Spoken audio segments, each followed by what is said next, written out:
Everyone, welcome back to my YouTube channel. আপনাদেরকে জানাই আমার চ্যানেলে অনেক অনেক ওয়েলকাম। আজকে বাড়িতে বানিয়ে দেখাচ্ছি বাঙালির প্রিয় দুধ শুক্তো। খুবই সহজ পদ্ধতিতে রেসিপিটা শেয়ার করছি। প্রথমে সবজিগুলোকে একদম সুন্দরভাবে কেটে নেব। এরপর সর্ষে পোস্তকে বেটে নিয়েছি, আর আলাদা করে আদাটা আরেকটা বাটিতে আমি কিন্তু বেটে তুলে রেখেছি। দিয়ে দেবো একটা কড়াইতে সর্ষের তেল, দিয়ে দেবো বড়িগুলোকে ভালো মতো ভেজে তুলে নেব। এরপর উচ্ছেটাকেও আমি সুন্দর করে ভেজে তুলে নেব। দিয়ে দেবো বেগুনটাও ভালো মতো ভেজে তুলে নিয়েছি।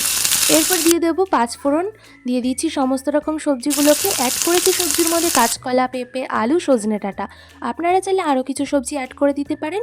এরপর কিন্তু ওপর থেকে আমি দিয়ে দেবো স্বাদ অনুযায়ী লবণ দিয়ে কিন্তু হালকা নেড়ে চেড়ে নেব। এরপর কিন্তু দিয়ে দেব আদা বাটাটা দিয়েও ভালো মতো নেড়ে চেড়ে আমি কিন্তু পরিমাণ মতো এখানে জল অ্যাড করব। জল অ্যাড করে কিন্তু ঢেকে এখানে কুক করতে হবে, যাতে সবজিগুলো সুন্দরভাবে একদম সেদ্ধ হয়ে যায়। এরপর কিছুক্ষণ পর আমি ঢাকনা সরিয়ে দেখে নেব খুন্তির সাহায্যে যে ভালো মতো সবজিগুলো কিন্তু সেদ্ধ হয়েছে কিনা। যদি সেদ্ধ হয়ে যায় তাহলে আপনারা এখানে অ্যাড করে দেবেন ভেজে রাখা আগে থেকে বড়ি আর সমস্ত রকম সবজিগুলোকে। এরপর দিয়ে দেবো আমি এখানে সর্ষে পোস্ত বাটা, দিয়ে দেবো অল্প পরিমাণে চিনি, আর দিয়ে দেবো দুধ।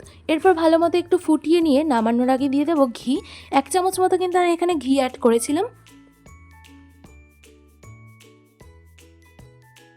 এরপর কিন্তু আমি শুক্তোটা নামিয়ে নিয়েছি।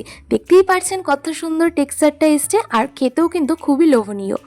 তো আমার এই রেসিপিটা ফলো করে যদি আপনারা শুক্তো রাঁধেন, আমি কথা দিচ্ছি খুবই সুন্দর হবে খেতে। তো এখানে ভিডিওটা শেষ করছি।